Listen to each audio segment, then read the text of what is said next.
کچھ دن پہلے تک ایک عنوان چلا تھا کہ منظم مکاتب، تو میں تو اپنے بڑوں کے سامنے بھی اور چھوٹوں کے سامنے بھی بار بار یہ بتا دیا کہ بھائی اب وہ منظم مکاتب کو بھی سائیڈ میں رکھو، مؤثر مکاتب کا قیام شروع کرو بس۔ اب منظم میں پیسہ ہے، انتظام ہے، خرچہ ہے، ڈیسک ہے، یہ ہے وہ ہے، یا صاحب آنے والے 2023 سے ہی ممکن ہے کہ آپ کے بچے شرک کے منہ میں ڈال دیے جائیں گے۔ اب آپ کو یہ ساری چیزیں سوچتے بیٹھنے اور انتظامات کرتے بیٹھنے کا موقع نہیں ہے، آپ ہنگامی صورتحال میں ہیں۔ اس وقت تو اپنی ہر ترجیح کو علیحدہ کر دیں، اسی کی ترجیح ہو جائے کہ ہم مکاتب کی طرف دھیان دے دیں۔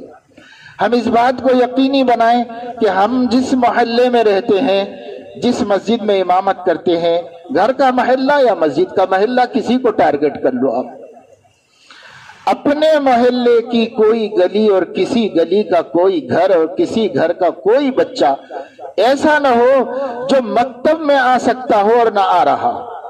اس کو یقینی بنانے کے لیے آپ کو کیا کرنا پڑتا ہے؟ اگر آپ کو 2 وقت کا کھانا چھوڑنا پڑتا ہے تو بھی چھوڑیے، ایک ہی وقت کھائیے۔ سد رمق کے لیے اپنی فکر کر لیجئے، باقی امت کے ایمان کی فکر کر لیجئے۔ یہ بچے کل ہو سکتا ہے ہر گھر سے وسیم رضوی تیار ہو جائے، ہر گھر سے تیار ہو جائے، یہ ہو سکتا ہے، کیونکہ حکومت نے جو منصوبے بنائے ہیں وہ ایسے ہی بنائے ہیں۔ آپ آئے دن دیکھ رہے ہیں، عدالتوں کے فیصلے دیکھ رہے ہیں، سن رہے ہیں، عقلیں حیران ہیں کہ کیا اس کو فیصلہ کہا جاتا ہے؟ عدالت میں انصاف کے بجائے آرڈیننس، احکام جاری ہو رہے، بس مستند ہے میرا فرمایا ہوا، اس کے لیے کسی قانون کی پاسداری کی ضرورت نہیں۔ میں جو کہہ رہا ہوں وہ فیصلہ ہے، میں جو کہہ رہا ہوں وہ عدل ہے، انصاف ہے۔ یہ صورتحال ہے اس وقت، نیچے سے لے کے اوپر تک، سپریم کورٹ تک، عدالت عظمیٰ تک بھی یہی سب ہو رہا ہے۔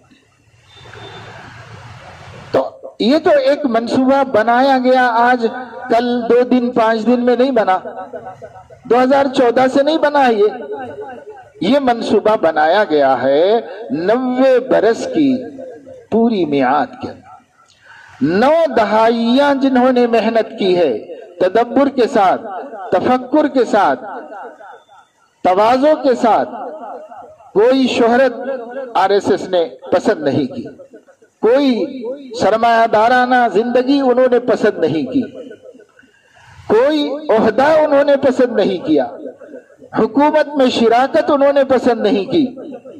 90 برس تک ان کی ایک ہی ترجیح رہی کہ اس ملک کو رام راجیہ یا ہندو راشٹر کیسے بنایا جا سکتا ہے، ایک ہی ان کی فکر رہی۔ اور اس فکر کی منظر عام پر لانے سے پہلے انہوں نے افراد کار تیار کر دیا۔ اب خود ان کا کہنا ہے کہ کسی عہدے پر ضرورت ہو، ایک آدمی کی ضرورت ہو، 10 لائق افراد ان کے پاس موجود ہیں۔ کسی بھی عہدے کے لیے جج بنانا ہو، 1 سیٹ خالی ہوئی، 100 ججز ان کے پاس، ان کی ذہنیت اور ان کی فکر کے حامل تیار بیٹھے ہوئے ہیں، کسی کو بھی بٹھا سکتے ہیں۔ کلکٹر بنانا ہو، کمشنر بنانا ہو، IAS IPS، لاکھوں کی تعداد میں رجال کار ان کے پاس ریڈی ہیں، موجود ہیں، اور انہوں نے ان کو سیٹ کرنا شروع کر دیا، شروع نہیں کر دیا، ختم کر دیا۔ اب آپ اس کا مقابلہ کرنے کے لیے بیٹھ کے، ابھی تک تو اپنے ہاں مشورے بھی نہیں شروع ہوئے کہ کیا مقابلہ کرنا ہے۔ جس سے پوچھو ہر عالم ملتا ہے اور مل کے یہ کہتا ہے کہ مولانا سارے اکابر خاموش ہیں، ہم لوگ کیا کرنا ہے، ہم لوگ کیا کریں؟ ایک ایک خبر سے جی جل رہا ہے، ایک ایک بات سے دل دکھ رہا ہے۔ ہم کو ہمارا فیوچر کلاتور میں تھا تو 2-3 بڑے سنجیدہ فکر مند نوجوان علماء نے مجھ سے یہی بات کہی ہے اکیلے میں ملاقات کر کے کہ مولانا کرنا کیا ہے ہم لوگوں کو، ہم کو کچھ نہیں سمجھ میں آ رہا، ہر چیز سے مایوسی ہو رہی ہے، ہر چیز سے تکلیف ہو رہی ہے، تو ہمیں کرنا کیا چاہیے؟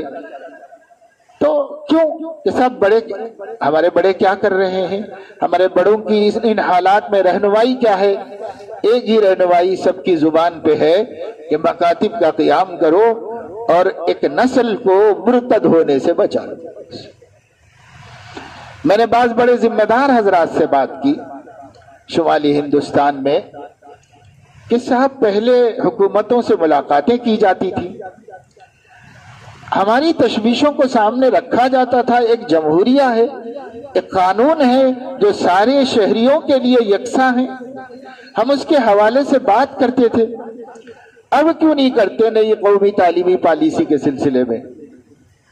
دارالعلوم دیوبند کے مہمان خانے میں میں نے ایک بڑی ذمہ دار شخصیت سے سوال کیا تو انہوں نے جواب یہ دیا، کوئی فائدہ نہیں ہے، ملنے کا اور نمائندگی کرنے کا کوئی فائدہ نہیں ہے۔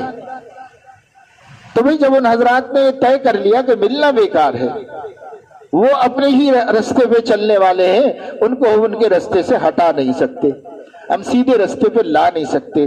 جب ہمارے وہ قائدین جن کے بھروسے پر ہم اپنے آپ کو بے فکر رکھتے تھے وہ کہہ رہے ہیں کوئی فائدہ نہیں ہے، تو جب کوئی فائدہ نہیں ہے تو وہ ملنے والے نہیں ہیں، ہم مل نہیں سکتے ہیں۔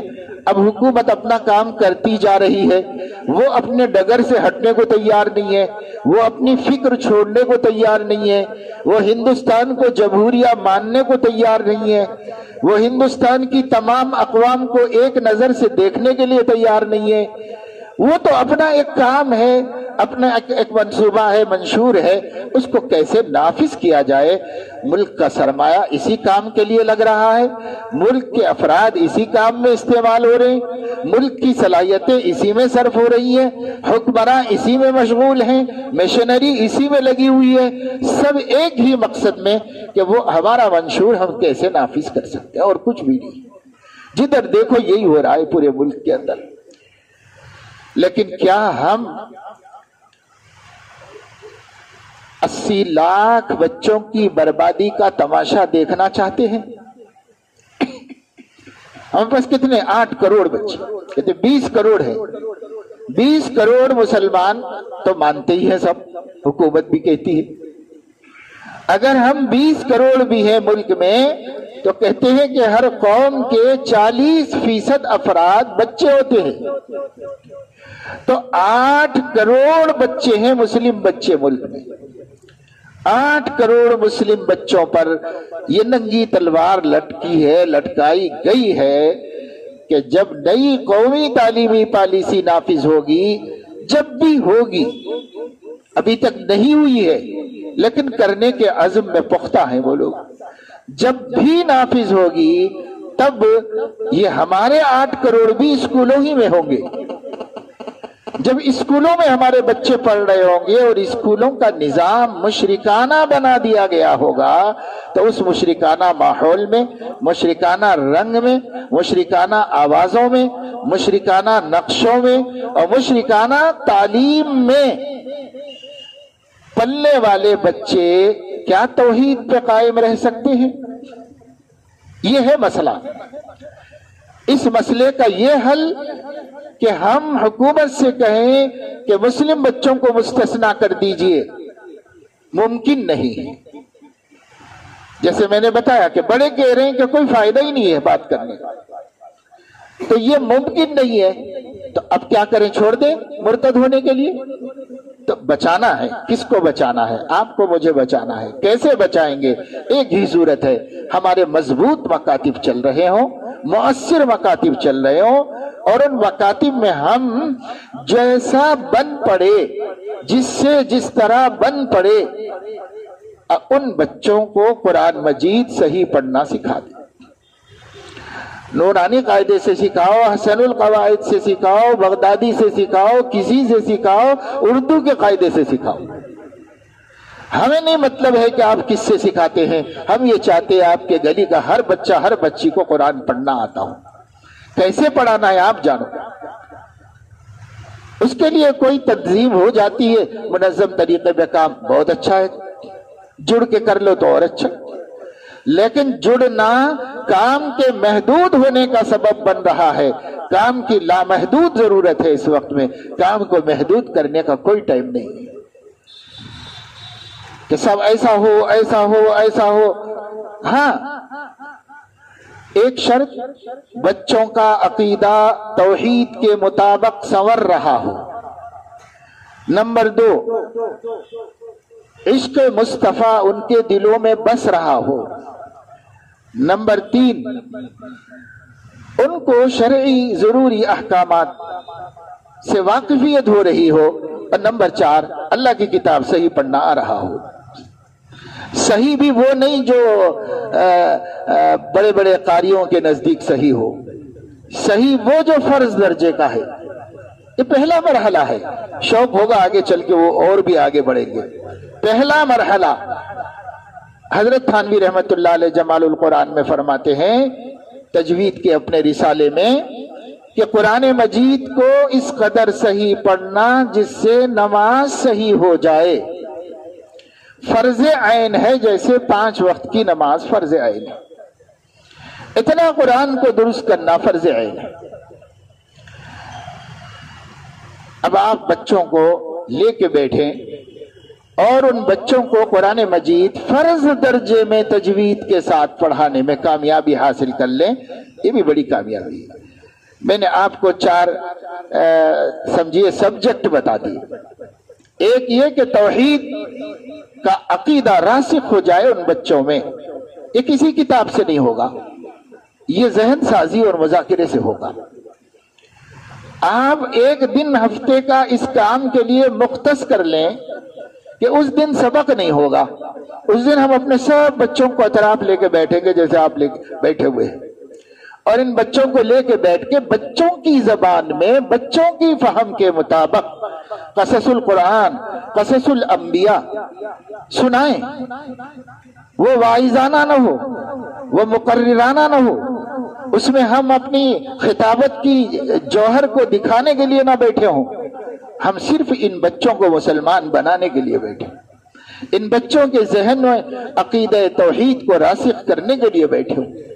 اور کیسے کر سکتے ہیں؟ جیسے بچوں کو عیسائی بناتے ہیں مشنری کے لوگ، اپنے اپنے اسکولوں میں بچوں کا ذہن عیسائی بناتے ہیں۔ وہ کیسے بناتے؟ ایک کتاب نہیں پڑھائی ان لوگوں نے عیسائی مذہب کی اپنے اسکولوں میں، مسلم بچوں کو، ہندو بچوں کو، کسی کو نہیں پڑھائی، لیکن سب کے ذہن عیسائی بنائے اس طور پر کہ انہوں نے ماحول ایسا دے دیا۔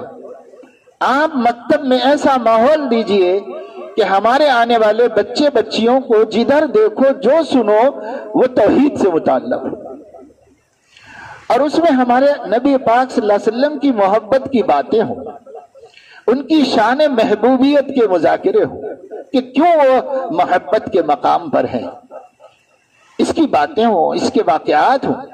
اتنے سنائیں کہ چھوٹے چھوٹے دل حضور علیہ السلام کو دیکھنے کے لیے تڑپنے لگے، حضور علیہ السلام جیسا بننے کے لیے بے چینی محسوس کرنے لگے۔ وہ اپنی ماں سے پوچھیں، اپنے باپ سے پوچھیں کہ ابو مجھے میرے نبی کہاں ملیں گے، میں ان کو کیسے دیکھوں، اور میں ان کو دیکھنا چاہتا ہوں، میں ان کو ملنا چاہتی ہوں۔ ایک ایک بچے کے دل میں اتنا عشق پیدا کر دیجیے۔ یہ نہیں پیدا کریں گے تو وہ جو لا رہے ہیں نظام قومی تعلیمی پالیسی کے نام سے، اس نظام میں وہ محبت پیدا کرنے والے ہیں اپنے معبودان باطلہ کی۔ نقشے بنوائے جائیں گے کتابوں میں مورتیوں کے، اصنام کے، جن کو ہم دیکھنا بھی توحید کے لیے مضر سمجھتے ہیں، جس کا سننا بھی توحید کے لیے مضر سمجھتے ہیں۔ آپ کے بچے قلم کاغذ لے کر کے ڈرائنگ کریں گے اور بنیں گے، یہ گنیش کی مورتی ہے، یہ ہنومان کی شکل ہے، یہ ہے، بنانا پڑے گا، اس لیے کہ وہ سبجیکٹ میں، وہ سلیبس میں لائی وہ رہے اور اس کو پورے ملک میں نافذ کر رہے ہیں۔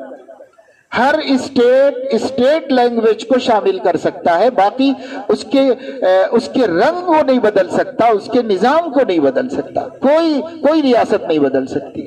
ہر ریاست ریاستی زبان کو شامل کر سکتی ہے، اور وہ صرف ہندوانہ ثقافت کو ثقافت کے نام سے اس میں شامل کر رہے ہیں۔ اردو زبان میں بھی قومی تعلیمی پالیسی 2023-2020-21 کے نام سے قومی تعلیمی پالیسی اردو زبان میں بھی ترجمہ ہو چکی ہے. کوئی بھی پڑھ لو، آپ علماء سب پڑھ لو. میں نے گزشتہ مہینے کے جنوری کے اشرف الجرائد میں اس کے وہ اقتباسات جس کا تعلق ہم مسلمانوں کو نقصان پہنچنے سے ہے، اتنے اس میں سے الگ منتخب کر کے اس کے اندر دارالعلوم دیوبند میں رابطہ مدارس اسلامیہ کی میٹنگ تھی، اور اس میٹنگ میں مجھے وہ پیش کرنا تھا. حکم ملا تھا حضرت محتمیم صاحب دامت برکاتہم سے، تو میں نے اس کا پورا مطالعہ کر کے اس کو، آپ کے لیے آسان ہو گیا، آپ پورے مطالعہ سے مت کریے، سب کی کوئی ضرورت بھی نہیں ہے ہم کو. بہت سی اچھی چیزیں ہیں اس تعلیمی پالیسی میں، ایسا نہیں کہ سب خراب ہے، بہت سی اچھی چیزیں ہیں. 90% پالیسی اس دور کی تعلیمی پالیسی کے بنانے والوں کی نظر میں اور ملک کے ماہرین تعلیم ایجوکیشنلسٹ حضرات کے نزدیک یہ جو نئی تعلیمی پالیسی آئی ہے یہ عالمی لیول کی ہے، انٹرنیشنل لیول کی تعلیمی پالیسی ہے.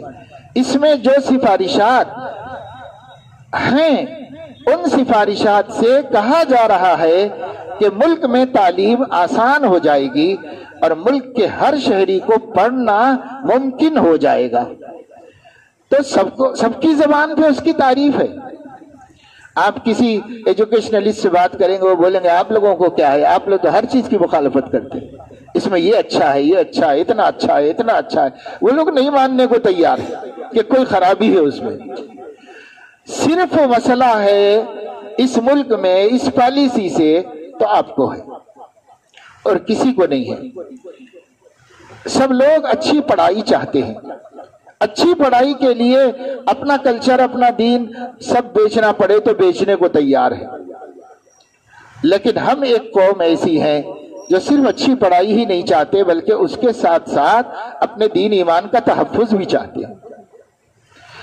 اور ہمارے بھی تعلیم یافتہ طبقہ ایک بہت بڑا پڑھا لکھا طبقہ وہ ہے جن کے آرٹیکل مضامین بیانات یہ آ رہے ہیں کہ بھائی علماء کو ہر چیز کی مخالفت ہی سوچتی ہے، ان کی فکر مت کرو، جو بھی حکومت کر رہی ہے وہ اچھا کر رہی ہے، بھلا کر رہی ہے. ہماری قوم کے بھی ایسے لوگ ہیں جن کے ذہن پہلے بدلے جا چکے ہیں، جن کی فکریں اب اسلامی نہیں رہی، اس لیے ان کو توحید کے متاثر ہونے کا کوئی غم نہیں ہے.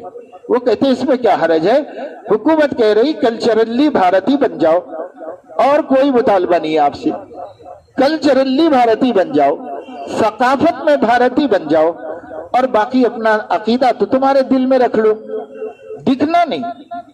اب یہی تو ہے نا جو پردے پر مسئلہ اٹھایا گیا. ایسا تھوڑی ہے کہ انجانے میں کچھ بچوں نے جا کے ایسی شرارت کر دی ہو، یہ تو پورا منصوبہ ہے. عدالت میں پہنچانا بھی منصوبہ ہے، عدالت سے فیصلہ ناقابل یقین فیصلہ کرا کے پوری دنیا کے سامنے اس فیصلے کو لانا بھی عجوبے سے کم نہیں ہے، مگر منصوبے کے تحت. 3 سوال تھے، جج نے 3 کے جو جواب دیے ایک بھی معقول جواب نہیں ہے کسی اعتبار سے، صرف ضد اور ہٹ دھرمی کا جواب ہے. کوئی بھی عام آدمی بھی سن کے کہے گا صاحب یہ تو بالکل ہٹ دھرمی کا جواب ہے. اور کسی چیز کا مذہب کا حصہ ہونا نہ ہونا اس مذہب کے اسکالرز بتائیں گے یا دوسرے مذہب کا جج بتائے گا. مگر صاحب آپ کہہ رہے ہیں کہ پردے کا حجاب کا اسلام سے کوئی خاص تعلق نہیں، ضروری تعلق نہیں. آپ کہہ رہے ہیں آپ نے کسی عالم سے بات کی، آپ نے کسی مسلم اسکالر سے گفتگو کی، کس سے پوچھ کے آپ نے کہا ہے؟ تو کہہ رہے ہیں آپ. اس سے بڑھ کر دھاندلی کھلی ناانصافی کیا ہو سکتی ہے؟ لیکن اب ہم کو اس سے مفر نہیں ہے، یہی ہوتا رہے گا، یہ مان کے چلنا ہے کہ یہی ہوتا رہے گا. آپ کو آپ کا دین اپنے رزق پر بچانا ہے، آپ کو آپ کا عقیدہ اپنے آپ کی ہمت پر بچانا ہے، اپنی محنتوں سے اپنی قوم میں بچا لینا ہے. کسی کو آپ کے دین سے ہمدردی نہیں، کسی کو آپ کے عقیدے سے ہمدردی نہیں ہے. قانون چھپا ہوا ہے لیکن چھپے ہوئے میں ہماری مذہبی ثقافتی آزادی چھپی ہوئی ہے، منظر پہ تو کہیں بھی آنے نہیں دیا جا رہا ہے اس کو، اب کہیں بھی اس استدلال کو قبول نہیں کیا جا رہا۔ جن وکلا نے آرگومنٹ کیا انہوں نے اسی کے حوالے سے کیا، لیکن جج نے کہہ دیا کہ کوئی ٹکراؤ نہیں ہو رہا ہے، مذہبی آزادی کے کوئی ٹکراؤ نہیں ہو رہا ہے اس مسئلے میں، ختم۔ آپ کہہ دیں مستند ہے میرا فرمایا ہوا، اس پہ چل رہی ہے عدالت۔ بس بھائی آپ کہہ رہے ہیں کہ کوئی ٹکراؤ نہیں ہو رہا، ہر قانون داں ہر لائر کہہ رہا ہے کہ ہو رہا ہے، لیکن آپ کہہ رہے ہیں نہیں ہو رہا ہے، ماننا پڑے گا، نہیں تو آپ عدالت کی توہین کے ملزم قرار پائیں، توہین عدالت کا مقدمہ ہو جائے گا آپ کے اوپر اگر آپ نہیں مانیں گے۔ مانیں تو آپ کے دین کے خلاف، آپ کے ایمان کے خلاف، آپ کی توحید کے خلاف۔ کیا کرے؟ گویا مشکل نہ گویا مشکل، اب ایک رستہ ہے، اپنا دین اپنے آپ محفوظ کرو، کسی سے توقع مت رکھو، کسی سے امید نہ رکھو، نہ حکمراں مدد کریں گے نہ اپوزیشن مدد کرے گی۔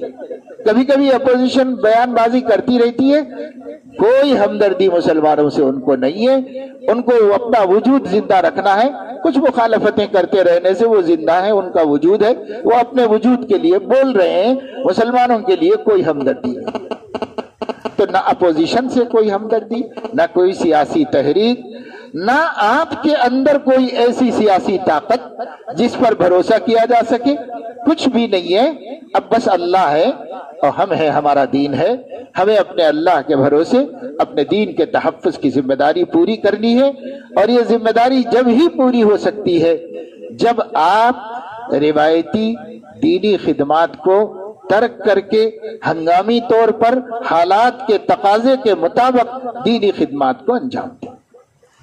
ہر کام ضروری نہیں ہے کہ ہر دور میں مفید و مؤثر اور اسی طرح پاورفل ہو جس طرح 100 برس پہلے تھا، ہر کام ہر دور میں ضروری نہیں ہے۔ قیامت تک کے لیے اگر کوئی کام مؤثر ہوگا مسلسل اور مستقل طور پر تو وہ ہوگا جو پیغمبر نے آپ کو دیا ہو، کتاب و سنت نے اس کی تعیین کر دی ہو تو وہ ہوگا۔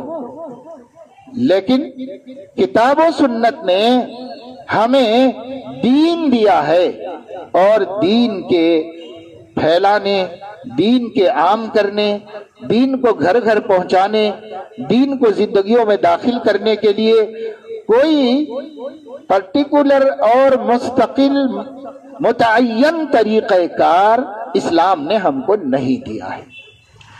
ہاں، ہر طریقہ کار کے آداب اسلامی ہوں گے، وہ آداب اسلامی کے باہر ہم نہیں نکل سکتے، لیکن ایک طریقے کی ضد بھی نہیں کر سکتے کہ اب یہی کرنا ہے ہم کو، اس کی ضد بھی نہیں کر سکتے۔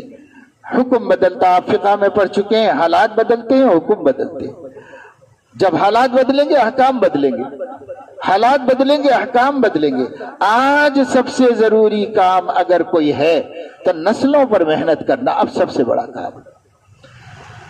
یہ چھوٹے چھوٹے بچے ماشاءاللہ جو بڑی عمر کے ہیں، 25 سال 30 سال 40 سال 50، کم سے کم مسلمان تو ہیں، کتنے ہی بے دین صحیح مسلمان تو ہیں، یہ تو جانتے ہیں کہ اللہ ایک ہے، یہ تو جانتے ہیں کہ حضرت محمد صلی اللہ علیہ وسلم ہمارے رسول ہیں، رہنما ہیں، آخرت ہے، مرنے کے بعد اٹھائے جائیں گے۔ اتنی موٹی موٹی باتیں تو بڑے عمر کے سب مسلمان جانتے ہیں، لیکن ہمارے بچے کیا ہوں گے؟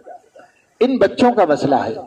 مدرسہ تو مدرسے کے اندر حافظ بننے کے لیے بچہ آتا ہے جس کا حصول فرض کفایہ ہے، عالم بننے کے لیے آتا ہے جس کا حصول فرض کفایہ ہے، لیکن مکتب میں بچہ آتا ہے اللہ کی کتاب صحیح پڑھنا سیکھنے، اپنا ایمان اپنا عقیدہ جاننے کے لیے، تو وہ فرض عین علم ہے۔ فرض عین کا مرتبہ فرض کفایہ سے یقیناً بلند ہے، کوئی بانے نہ مانے، یقیناً فرض عین کا مرتبہ بلند، فرض کفایہ سے بلند۔ اب فرض ایک آدمی نے ابھی تک ظہر کی نماز نہیں پڑھی ہے اور وقت جا رہا ہے، جنازے کی نماز ہے، تو جنازے کی نماز پڑھے گا کہ فرض ادا کرے گا اپنا؟ فرض عین پہلے ہے، فرض کفایہ کا نمبر اس کے بعد میں، فرض عین مقدم ہے۔ اتنا علم ہر مومن بچے اور بچی کو مل جائے، یہ فرض عین ہے۔ یہ فرض عین کے لیے ہم لوگوں کو توجہ دینی پڑے گی۔ آج ایک ایسی آزمائش کی گھڑی میں ہم ہیں کہ مدرسے کے کام کو مختصر کرنا پڑے تو مختصر کرنے میں کوئی حرج نہیں ہے، مگر مکتب کے کام کو محدود نہیں کیا جا سکتا۔ مکتب کا کام بڑھاتے جاؤ بڑھاتے جاؤ بڑھاتے جاؤ، تا آکے یقین ہو جائے میرے شہر کا کوئی مسلم بچہ ایسا نہیں ہے، کوئی مسلم بچی ایسی نہیں ہے جس کو عقیدہ توحید، عقیدہ آخرت، عقیدہ رسالت نہ معلوم ہو گیا ہو، اور جس کو قرآن پڑھنا نہ آ گیا ہو، جس کو پاکی ناپاکی کی ضروری باتیں معلوم نہ ہو گئی ہو۔ 1 سال اس نصاب کے لیے بہت کافی ہے۔ 1 سال میں اتنا علم ہر بچے کو دیا جا سکتا ہے۔ اب جب ہم مکاتب کی بات کرتے ہیں تو مکاتب کے بھی نصاب 5-5 سال کے بنے ہوئے، جیسا 5 سال تک آپ یہ بچے کو پڑھائیں اور 5 سال تک وہ بچہ آتا بھی رہے آپ کے مکتب میں، تب جا کے نصاب کمپلیٹ ہوگا۔ ارے بھائی اتنا وقت بچہ دینے کے لیے تیار نہیں ہے، اتنا وقت آپ کے پاس نہیں ہے۔ آپ اس گلی کے مکتب میں 1 سال میں اس گلی کے بچوں سے فارغ ہو گئے تو دوسری گلی میں جائیے، وہاں 1 سال میں ان لوگوں پر محنت کیجیے۔ آپ کو فرصت نہیں، بچوں کو فرصت نہیں۔ اس لیے ہم کو ایک مؤثر طریقہ کار اختیار کرنا ہوگا۔ اللہ نے ہمارے علماء کو بڑی اچھی اچھی صلاحیتیں دی ہیں، ماشاءاللہ کوئی کام اپنے ہاتھ میں لیتے ہیں، اپنے دل پہ لیتے ہیں تو اچھا سے اچھا کر کے دکھا دیتے ہیں۔ اس لیے ہم کہہ رہے کہ اللہ کی دی ہوئی صلاحیت سے آپ مؤثر مکاتب کا جال پھیلاؤ جتنا آپ سے ہو سکے۔ اب رہ گیا مسئلہ یہ کہ صاحب اتنے معلم کہاں سے ملیں گے ہم کو؟ اب جتنے آپ بیٹھے ہیں تو آپ کہیں گے ہم لوگ تو کر ہی رہے ہیں الحمدللہ، تو ابھی اور کیسے کریں گے؟ تو معلم چاہیے، تو معلم کہاں سے ملے گا؟ معلم کا مسئلہ ہے تو اس کا بھی آسان طریقہ یہ ہے کہ آپ ایک مکتب اپنی مسجد میں یا اپنے گھر پر محلے کے بالغ حضرات کے لیے قائم کیجیے، اور بالغ حضرات کو پڑھائیے۔ 1 سال میں انشاءاللہ بقدر ضرورت علم دین ان کو آ جائے گا، اور انہی سب کو معلمین بناتے چلے جائیے۔ شرط رکھ دیجئے میں آپ پر محنت اس لیے کر رہا ہوں کہ آپ ہماری ایک مطالبے کو، فرمائش کو پورا کریں گے، وہ یہ کہ قوم کے بچوں کو پڑھانے کے لیے آپ مکتب میں 1 گھنٹہ دیں گے۔ 1 گھنٹہ مکتب کو دینے کی شرط پر بالغین کو پڑھائیے۔ اگر وہ کچھ دے دیتے ہیں، آپ کی خدمت کر دیتے ہیں، لے لیجئے اشراف نفس کے بغیر، اور اگر وہ نہیں دیتے تو بھی پڑھ سکتے ہیں تو پڑھا دیجئے ان کو، بس۔ اب اللہ سے لے لیں گے بھائی، اب وقت نہیں ہے کہ ہم اپنی دنیا کی راحت کو، آرام کو، اسٹیٹس کو، حیثیت کو سوچیں۔ اب کوئی حیثیت نہیں، ہم کو 2 جوڑے کپڑے میں سال گزار لینا ہے، گزار لیں گے، پر اپنی قوم کے اوپر محنت کریں گے۔ ان کو، مسلمانوں کو ملحد ہونے سے بچائیں گے، ایک نسل کو برباد ہونے سے بچائیں گے۔ اس کے لیے ہم اٹھائیں۔ اللہ اتنی تکلیف میں ہمیں نہیں رکھا ہوا ہے اور انشاءاللہ رکھے گا بھی نہیں۔ ہمارے اساتذہ نے جو تکلیفیں اٹھائی ہیں ہم اس کا 10% بھی نہیں اٹھا رہے۔ اللہ نے ہم کو خوشحالی دی ہے، آرام دیا ہے، راحت دی ہے۔ اتنے ہمارے استاد بڑی مشکل سے تو ان کو سائیکل میسر ہوئی۔ اب کون پیش امام صاحب ہیں جن کے پاس موٹر سائیکل نہیں ہے؟ ہر پیش امام کے پاس موٹر سائیکل ہے۔ اللہ نے ہمیں کتنی ان کے مقابلے میں راحت دی ہے، ان کے مقابلے میں ہم کتنا اچھا پہنتے ہیں، ان کے مقابلے میں ہم کتنا اچھا کھاتے ہیں۔ اللہ تعالیٰ کا فضل ہے، ہمارے کمزور ایمان اللہ نے ہمیں بڑی آزمائش میں نہیں ڈالا۔ میں جو یہ بات کہتا ہوں نا آپ لوگوں کے سامنے، تو وہ صرف اس لیے کہتا ہوں کہ یہ مان کے چلو کہ ایسا بھی ہوگا تو ہم گزرنے کو تیار ہیں۔ یہ مان کے چلنے والے کو پریشانی نہیں آتی، اور جو پہلے سے مانا ہوا نہیں ہے اور اپنا ایک اسٹیٹس بنایا ہوا ہے کہ صاحب میری شخصی زندگی بھی دنیاوی اعتبار سے اس معیار کی ہونی چاہیے، ہوئی تو میرے لیے یہ اچھا ہے، اسی میں میری خوشی ہے۔ اگر ہم ایک تجویز رکھے ہوئے ہیں، اگر وہ تجویز پوری نہیں ہوگی تو پھر ہم کو سکون نہیں ملے گا، ہم ہمیشہ ٹینشن میں رہیں۔ اس لیے میں کہتا ہوں اللہ دے گا تو بہت، تجویز مت کرو کہ مجھے ایسا جینا ہے، اس کی تجویز مت کرو، اللہ کے سپرد کر دو، مانگنے میں کمی مت کرو، دعا مانگو، اللہ سے طلب کرو، سب کرو، لیکن تجویز مت کرو کہ مجھے ایسی ہی زندگی چاہیے، اس کی تجویز مت کرو، بس یہ کہ مجھے ایسا بندہ بننا ہے کہ اللہ کے نبی خوش ہو جائیں کہ ہم نے ان کی امت کو تباہی و بربادی سے بچا۔ آپ یقین مانیے جو ثواب ان لوگوں کو اللہ عطا فرمائے گا جو صحابہ زندہ درگور ہونے والی بچیوں کو بچا کر جان بخشی کرتے تھے، جو ثواب اس پر ملے گا وہ ثواب آج آپ کو مکتب چلانے پر ملے گا، اس لیے کہ آپ کے مکتب کی برکت سے یہ بچی اور یہ بچہ الحاد کا شکار ہونے سے بچ گیا، مکتب کی برکت سے بچ رہے بچے۔ اب مکتب ہی کا نام کیوں لیا تھا اقبال نے؟ یہ فیضان نظر تھا یا کہ مکتب کی کرامت تھی؟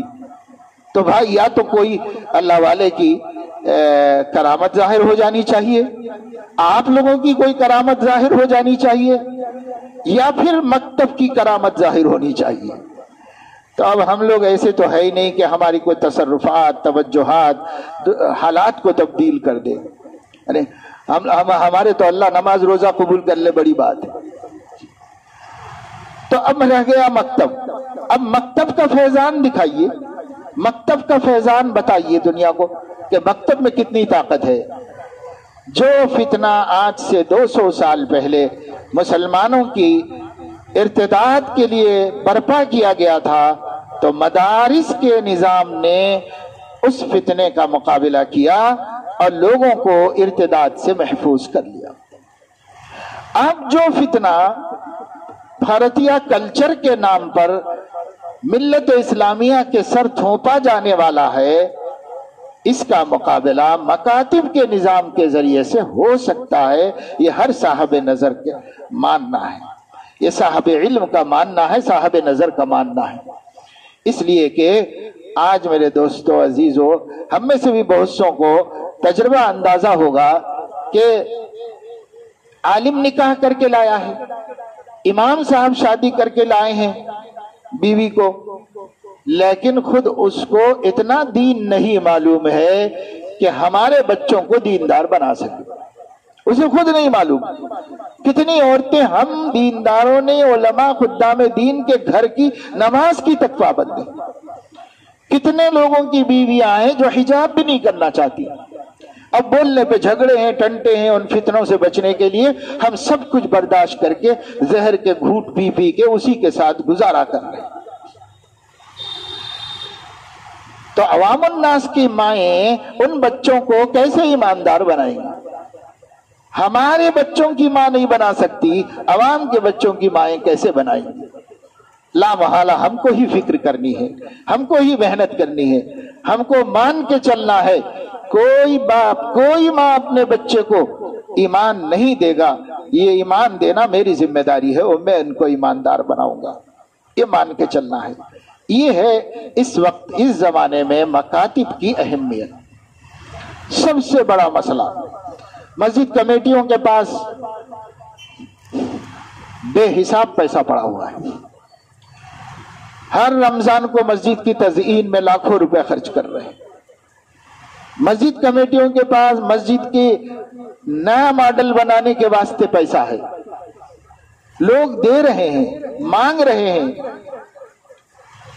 گولک میں پیسہ جمع ہو رہا ہے، بینکوں میں رکھا ہوا ہے پیسہ۔ اس سب کے باوجود مسجد کمیٹیاں اس پیسے کو مکاتب پر خرچ کرنے کے لیے تیار ہیں۔ کیا متولی خود مختار ہے، مالک ہے اپنی مرضی کا، یا اللہ تبارک و تعالی شانہ کی طرف سے وہ امین ہے اور اسے اللہ کو اپنی امانت کا حساب دینا ہے؟ متولی سے میری مراد عام کمیٹی کے صدر، اور اگر کوئی متولی ہو واقعی، یعنی اسی کی جائیداد ہو، اسی کی ملکیت ہو، اسی نے تعمیر کرا لی ہو، تو وہ شرعی متولی ہے۔ تو انڈین ایکٹ کے تحت بھی وہ جو چاہے کر سکتا ہے، اور شریعت میں بھی وہ جو چاہے کر سکتا ہے کہ وہ دراصل وہ خود ہی اس کا متولی ہے اور مالک و مختار ہے، خلاف شرع نہیں کر سکتا، باقی نظام اپنی مرضی سے چلا لے سکتا ہے۔ لیکن جو مسجدیں چندے سے بنتی ہیں، چندے سے چلتی ہیں، جن مسجدوں میں عوام الناس کا تعاون آتا ہے، اسی سے تنخواہیں دی جاتی ہیں، اسی سے اس کا بندوبست کیا جاتا ہے، اس کے جو ذمہ دار ہیں وہ امین ہیں، ہر خرچے پر اللہ مواخذہ فرمائے گا کہ یہ ضرورت میں خرچ ہوا یا بے ضرورت خرچ ہوا، اللہ اس کا حساب لے گا۔ تو اس وقت مکتب سے بڑی ضرورت کیا ہے کہ مسجدوں کے تحت مسجد کی کمیٹیاں محلے میں اتنے مکتب بنا دیں کہ محلے کے سب بچے اس میں پڑھیں، اور اس کے لیے جیسے چندہ کر رہے ہیں اور چندہ کر سکتے ہیں، اور جب ان کے کارنامے سامنے آئیں گے اور لوگ دیں گے۔ ایک مسجد میں مکاتب کا یہیں ناندیڑ میں پروگرام ہوا تھا، تو ایک بہت بڑی مسجد تھی، وہ ساری کی ساری بھری ہوئی تھی، بچوں ہی سے بھری ہوئی تھی سب کے سب۔ اب معلوم ہوا کہ بڑے پیمانے پر مکتب کا کام چلتا ہے۔ تو اگر یہ مؤثر طریقے پر چل رہا ہے تو بہت اچھی بات ہے، قابل قدر ہے، قابل تعریف ہے، اور قابل تقلید ہے کہ اور مسجدوں میں بھی اس طرح کا نظام شروع ہو جائے، محلہ سارا نمائندگی کرتا ہو، ہر بچہ نمائندہ ہو اس مسجد کے مکتب کے اندر، ایسا نظام بنائے۔ اس کے لیے کمیٹیوں کو چاہیے کہ اماموں کی ہمت بڑھائیں، ان کو کام کرنے کے لیے کہیں اور سرپرستی کریں، مواقع دیں، نرمی برتیں، تاکہ وہ لوگ یہ کام امت کا زیادہ سے زیادہ کر سکیں۔ اس کے لیے ان کی ہمت افزائی کی جائے، سب مل کے کریں گے تو کام ہوگا۔ اسی طرح نظماء مدارس کی بھی ذمہ داری ہے کہ وہ مکاتب کو قائم کریں۔ دارالعلوم دیوبند ایک عرصے سے کہہ رہا ہے کہ ہر مدرسہ اپنی آمدنی کا 10% محلے کے مکتبوں پر خرچ کرے۔ کم سے کم 20 سال سے یہ بات سامنے آ رہی ہے۔ اگر ان 20 سالوں میں اہل مدارس اپنا 10% خرچ کیے ہوتے محلے میں مکاتب قائم کرنے کے لیے تو اب یہ صورتحال نہ ہوتی جس سنگین صورتحال کو ہم دیکھنے جا رہے ہیں، جو ہماری آنکھوں کے سامنے۔ لیکن ہمارے بڑے ہماری رہنمائی کرتے رہتے ہیں، ہم ایک کان سے سن کے دوسرے کان سے نکالتے ہیں، روایتی طریقہ کار کو بدلنے کے لیے تیار نہیں۔ یاد رکھیے میرے دوستو عزیزو، یہ روایت پرستی بھی ہم کو تباہی کے دہانے پر پہنچاتی ہے۔ ہم یہ تو نہیں کہتے کہ اپنے اکابر کے روش سے ہٹ جاؤ، مگر ہم یہ کہتے ہیں کہ ایک چیز جو آج مؤثر نہیں ہے، اس کے مقابلے میں کوئی دوسرا طریقہ مؤثر ہے، آپ اس کو اختیار کرو تو کرو۔ بچوں کی تعلیم کے لیے پہلے کے طریقے اب ختم ہو گئے، اب بچوں کو مکاتب میں لانا ضروری ہے اور سکھانا ضروری ہے۔